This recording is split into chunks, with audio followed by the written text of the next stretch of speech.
tardes a todos y a todas. Para mí es una alegría pues esta invitación, aceptar esta invitación. Les voy entonces a hablar sobre el libro y lo que yo trabajo en él.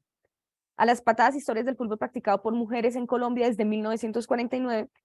Es un libro que trata las narrativas históricas, principalmente desde la perspectiva de las futbolistas mismas, del fútbol practicado por mujeres en Colombia. En la portada del libro y cuando yo entregué mi tesis, el primer archivo que yo tenía era el de 1949. Sin embargo, después, y esto sale en el epílogo del libro, encuentro registros desde 1943.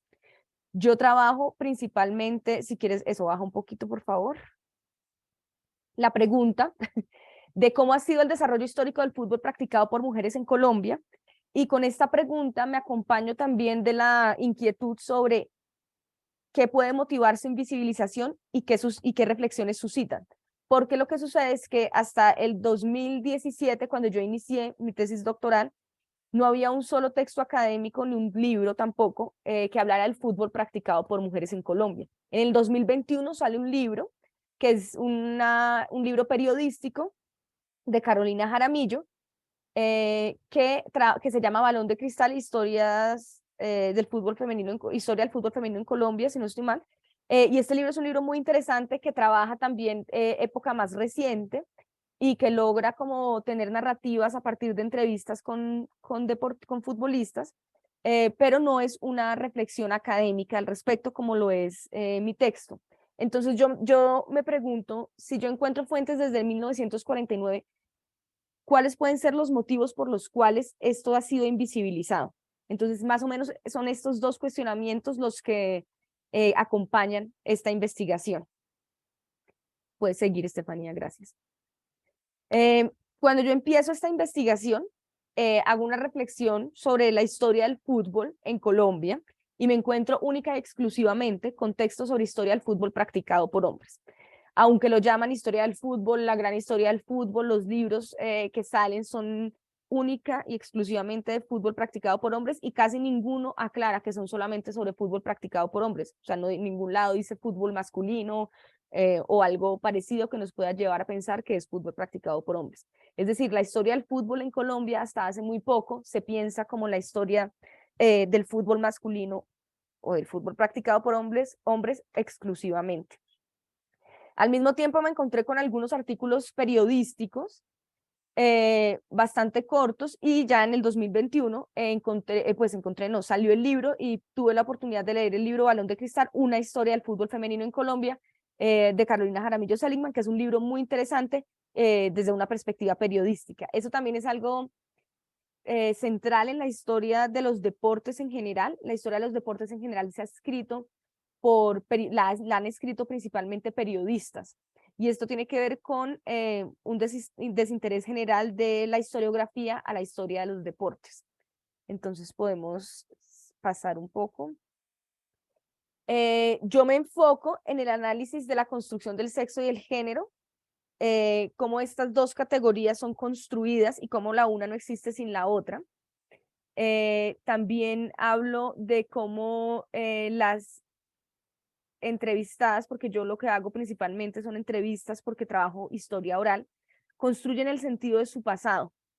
Y me pregunto cómo las personas subalternizadas, es decir, las personas sobre las que no se ha escrito, las personas que han sido excluidas en las sociedades que se han construido, cómo estas personas pueden pensar y pueden tener un sentido del pasado. Cuando me pregunto por el pasado de las personas subalternizadas, también me encuentro con unas problemáticas específicas a nivel metodológico, que tiene que ver con la forma como se escribe. La investigación historiográfica ha sido tradicionalmente, más no únicamente, el estudio de las fuentes escritas. Eso es como la base fundamental que se da en la historiografía. Sin embargo, ya hace muchas décadas, esto no es como algo innovador de mi parte, sino que sí sigue siendo algo disruptivo a nivel general. Me nutro de testimonios orales porque no hay mucho escrito sobre mujeres en el fútbol. Si yo me hubiera dedicado solamente a investigar fuentes escritas sobre el fútbol practicado por mujeres, este libro tendría 50 páginas y no 480. Entonces, utilizo las entrevistas como fuentes.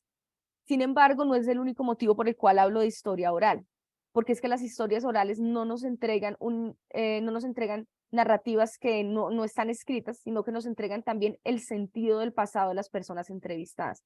Cuando yo hablo con las personas entrevistadas, estoy escuchando la narrativa que ellas tienen de su pasado y cómo lo significan. Y esto es algo muy importante en este trabajo. Podemos seguir, por favor. Es así que yo tengo reflexiones sobre la historia del tiempo presente, sobre la historia oral, la memoria y las entrevistas como herramientas. Cuando siempre están las peleas entre las ciencias humanas sobre qué hacemos historiadoras hablando del tiempo presente. La característica, pues no la característica, una de las características de la historia del tiempo presente es que se piensa el presente dentro de una narrativa histórica temporal. Es decir, yo me pregunto por una trayectoria histórica en el presente. Eso no significa que yo esté investigando únicamente elementos del pasado, sino que yo puedo pensar elementos del presente con una perspectiva historiográfica. Asimismo, como les iba contando anteriormente yo trabajo la historia oral, yo le hago entrevistas, ahorita les aclaro a quiénes y cuántas hice, hago entrevistas abiertas, semiestructuradas, donde puedo comunicarme con muchas futbolistas y 2 entrenadores que participaron en el desarrollo histórico de este deporte. Y cuando hago las entrevistas, me pregunto también por la memoria, cómo significan el pasado, eso qué herramientas les dan el presente y qué posibles visiones de futuro pueden tener. Y pues la herramienta principal que uso son las entrevistas. Podemos bajar, por favor. Entonces, las fuentes son entrevistas semiestructuradas a 18 mujeres y 2 hombres. En el epílogo entrevisté a otra persona más, entonces son 19 mujeres y 2 hombres. Y prensa nacional y regional. Yo leo pues Semana desde 1946 hasta el 61. En el 61 Semana deja de ser publicada, por lo cual recurro a Cromos, que la investigo del 61 al 82 y después vuelvo a Semana para seguir del 82 hasta el 2017. Esas son las bases de prensa nacional que yo utilizo para hacer un recorrido sobre la información en prensa que encuentro de las futbolistas y el desarrollo de este deporte. Sin embargo, gracias a los archivos personales de las futbolistas mismas, puedo hacer como echarle un vistazo a prensa regional, como lo es El País en Cali, El Colombiano en Medellín, Vanguardia Liberal Bucaramanga, y en Bogotá pues también me mantengo un poco con prensa nacional, pues por lo que como somos un país centralista, termina siendo El Espectador y El Tiempo también elementos que explican lo que pasa en Bogotá. La prensa, el análisis de prensa y de entrevistas semiestructuradas son la base de fuentes que yo tengo para este trabajo. Y como no lo he dicho en voz alta, pero cuando yo hablo de historia del fútbol practicado por mujeres en Colombia, es un poco grandilocuente porque yo investigo Cali, Medellín, Bucaramanga y Bogotá. Esas son las 4 ciudades en las que yo investigo. Efectivamente, como Colombia es un país con muchísima migración interna, muchas de las personas que llegaron a estas ciudades y con quienes yo pude hablar son personas que migraron, entonces logro tener como pincelazos de cómo fueron las niñeces en diferentes regiones del país, en Arauca, en Boyacá, y esto me permite tener como una perspectiva más amplia. Sin embargo, se quedan muchos espacios, mucho terreno nacional en el que no hemos profundizado. Por favor, la siguiente diapositiva. Las otras fuentes son los archivos personales. Aquí, si quieren, podemos ir un poco más rápido. Estos son fotos de la Universidad Nacional de Colombia. La foto de abajo es una foto de un tour, de un campeonato que hubo en el 96 en Estados Unidos. Y este otro, donde dice fútbol femenino, es un colegio privado en Bogotá. Estos son fuentes, si quieres eso, puedes seguir bajando porque abajo también hay más archivos personales. Fotos que las mismas futbolistas compartieron conmigo, pues son ellas las que tienen los archivos, porque las ligas regionales, pocos archivos tienen. La liga de Antioquia es la que tiene un archivo mucho mejor organizado. Las otras ligas no pude encontrar archivo escrito prácticamente de fútbol practicado por mujeres, entonces eso ha sido como también algo para tener en cuenta, es que las fuentes y los archivos del fútbol practicado por mujeres están en las manos de las futbolistas. Podemos seguir, hay otras, pues también para tener en cuenta, las personas guardan sus documentos durante décadas. Estos son documentos de los años 90, de los años 80. Aquí está la foto que ven a mano izquierda abajo. Esta es de las primeras de la primera selección oficial nacional que se dio en el 98. Estos son todos archivos personales que han guardado las personas con quienes pude hablar. Quiero compartirles de manera corta para no alargarnos tanto y poder tener una charla, los principales eventos que yo considero que vale la pena hablar, porque muchas veces cuando pensamos de fútbol practicado por mujeres, pensamos en las superpoderosas, en lo que ha sucedido a partir del 2000 en adelante, del 2006, y esto es algo muy, muy importante. Las futbolistas colombianas han logrado éxitos que los equipos de hombres no han logrado. Son jugadoras excelentes, están siendo fichadas ahora a nivel internacional. Y ahí es donde yo me pregunté en el 2017, cuando se empieza a profesionalizar el fútbol practicado por mujeres, bueno, pero estas futbolistas, ¿de dónde salen? Estas futbolistas no solamente salen de hace un par de años, sino que hay una formación. Y aquí es donde yo encuentro fuentes muy interesantes. En el 90, espera, voy a hablar de manera corta de cada uno de estos eventos, porque yo sé que estas anécdotas nos ayudan como a mantener en la memoria y a recordar que el fútbol practicado por mujeres no es nuevo. Y al no ser nuevo, no nos pueden llegar con el argumento de que por eso se paga menos, que por eso hasta ahora se está empezando. En 1949 hubo partidos en Cali y Barranquilla, donde muchas mujeres se juntaron en los estadios para poder practicar este deporte.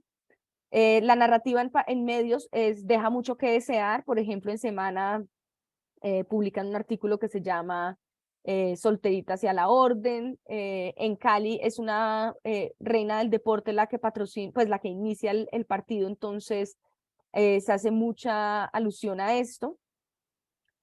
Y sin embargo, estos partidos muestran el interés de mujeres por practicar este deporte. Sin embargo, en 1951 viene una gira de costarricenses, eran dos equipos de Costa Rica de mujeres que estaban haciendo partidos de exhibición. Después podríamos ahondar sobre los partidos de exhibición, porque los partidos de exhibición son una característica que ha tenido el fútbol practicado por mujeres a nivel internacional e históricamente, para demostrar que sí pueden jugar, pero al final les siguen sin dar espacios. Y esta gira de mujeres costarricenses llega a Colombia y se quiere presentar en diferentes partes del país. Sin embargo, en Bogotá, la Liga de la Decencia les impide participar diciendo que no pueden utilizar esos uniformes porque no son adecuados, aunque los uniformes que estaban utilizando eran iguales que los uniformes de baloncesto, por ejemplo. El equipo costarricense, estos dos equipos costarricenses sí pueden jugar en otras ciudades del país. Sin embargo, después de este partido, la prensa nacional casi que anula la existencia del fútbol practicado por mujeres hasta 1971, donde no es la prensa nacional, sino la prensa regional la que vuelve a hablar de esto. Yo quiero anotar que este espacio de los años 50 a los años 70 a nivel internacional había una lucha fuerte en contra del fútbol practicado por mujeres. En Alemania Federal y en Brasil, por ejemplo, el fútbol practicado por mujeres fue prohibido por ley. A las mujeres no se les permitía jugar fútbol, no se les permitía encontrarse ni utilizar los estadios. En Colombia nunca se prohibió por ley, pero sí es notable que hay una disminución del llamado a jugar y una casi nula aparición en prensa. Hay un par de artículos en los años 60, realmente en los años 60 no encontré nada en prensa nacional, encontré, gracias a archivos personales, algo en prensa venezolana sobre un equipo colombiano. Y también en los años 60 en Cromos hay un mini artículo sobre unas futbolistas inglesas que vienen a jugar a Bogotá. De resto no hay nada más en prensa. Es hasta 1971, hasta 1970 realmente, que ocurre algo de lo que yo puedo encontrar gracias al testimonio de Amparo Maldonado, una de las jugadoras que yo entrevisté. ¿quién nos cuenta que participó en un torneo de fútbol? Cuando me dijo que ese torneo ha sido publicitado un poco por El País de Cali, el periódico, cuando yo busco en El País de Cali esperaba encontrar como una ficha mínima que hablara de este torneo. Sin embargo, lo que encontré fue más de 1 año y medio de seguimiento de prensa continuo. Casi todas las semanas se publicaba algo sobre este torneo. Y este torneo fue un torneo que se pensó hacer solamente en Cali. Después hubo llamados de diferentes partidos, de diferentes ciudades, donde, por ejemplo, Armenia, un equipo de Armenia quería ir, un equipo de Pasto quería ir. Lamentablemente, aunque se amplió la fecha para inscribirse, solamente pueden participar equipos del Valle del Cauca por motivos económicos, porque nadie estaba financiando a estos equipos para que se movieran en buses. Pues ustedes saben, más al mínimo 15 personas que fueran a participar. Este torneo es súper exitoso. Al final, las que sí se pueden inscribir son más de 300 mujeres que están jugando fútbol en Cali y en Palmira del 71 al 72. Esta foto que les muestro es la portada del País de Cali en marzo del 72, donde sale el equipo ganador que se llamaba Águila Roja. ¿Podemos bajar otro poco, por favor? Dos anécdotas que a mí me parecen que vale muchísimo la pena llamar es una gira que hubo en 1996 a Estados Unidos. ¿Y por qué me llama mucho la atención? Porque parece una historia de película. Vienen dos abogados de Estados Unidos a buscar a buscar un equipo de niñas menores de 13 años para jugar fútbol, para que vayan a un torneo que ellos estaban organizando en Estados Unidos porque querían hacer una película.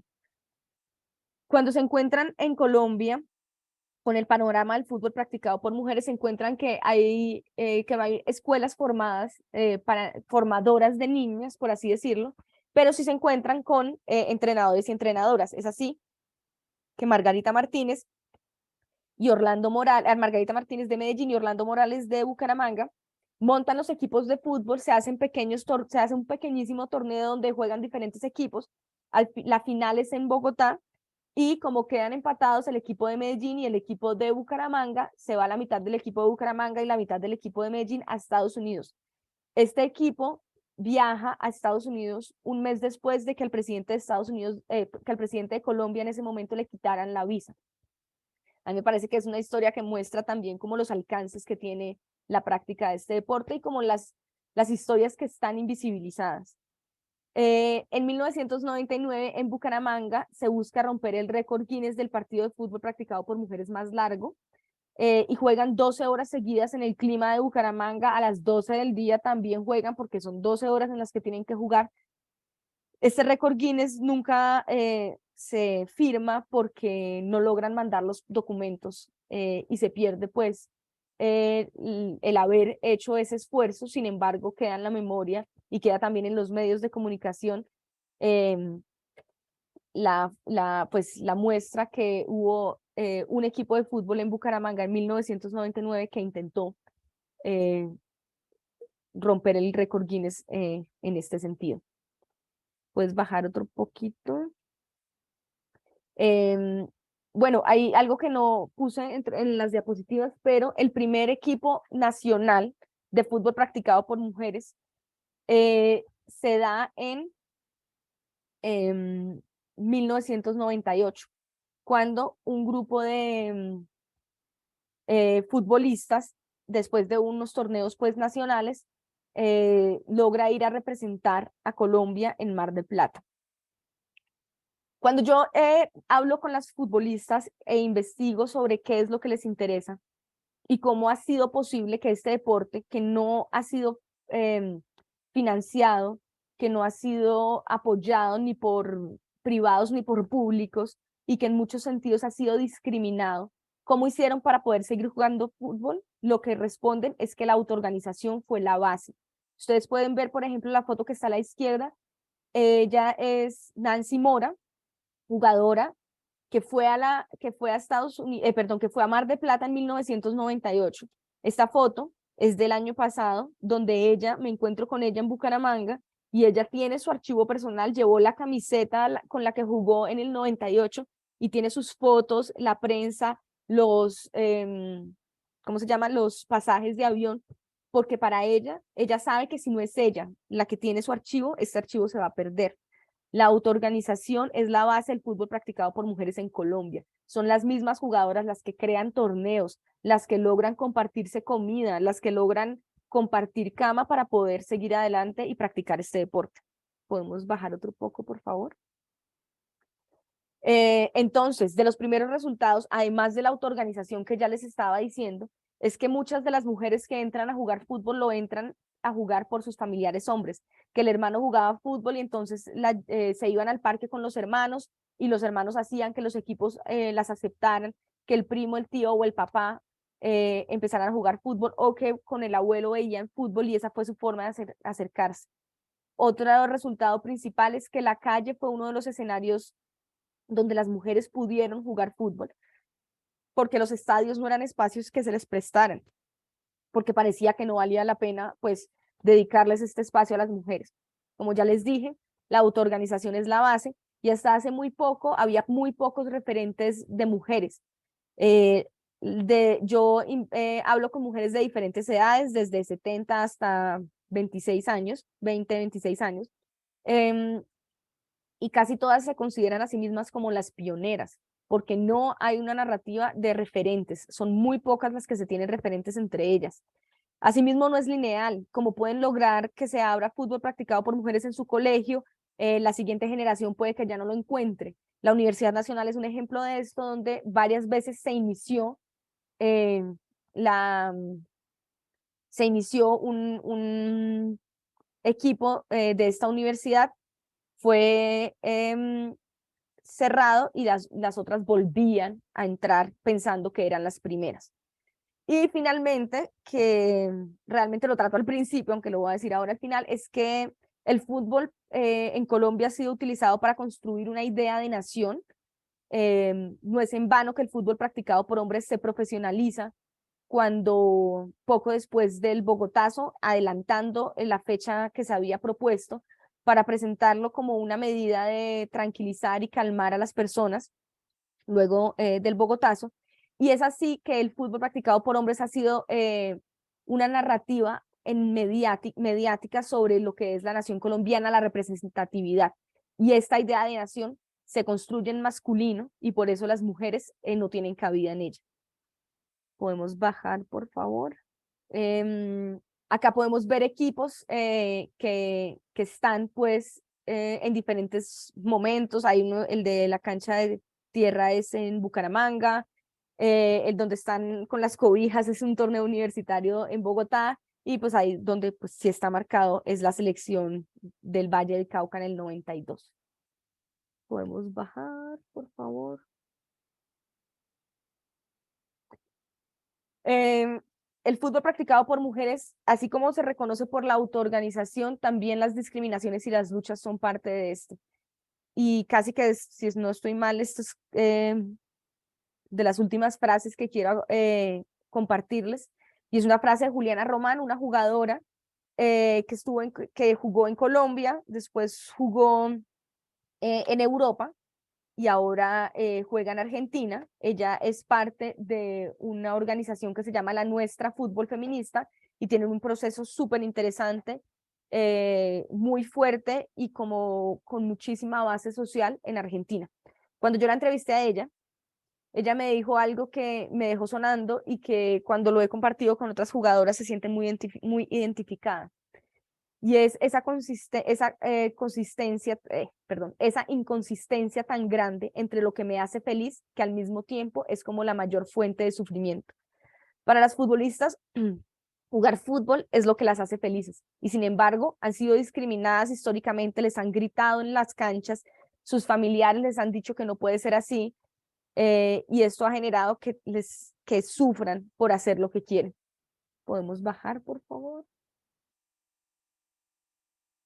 Y pues creo que esta investigación histórica que muestra una narrativa que presenta que existe fútbol practicado por mujeres sin parar, desde los años 70 y que ya antes había partidos, ya antes había mujeres organizadas, me deja más preguntas abiertas sobre diferentes temáticas como el racismo, como el transodio, también las experiencias vividas por personas con capacidades psicomotoras diversas.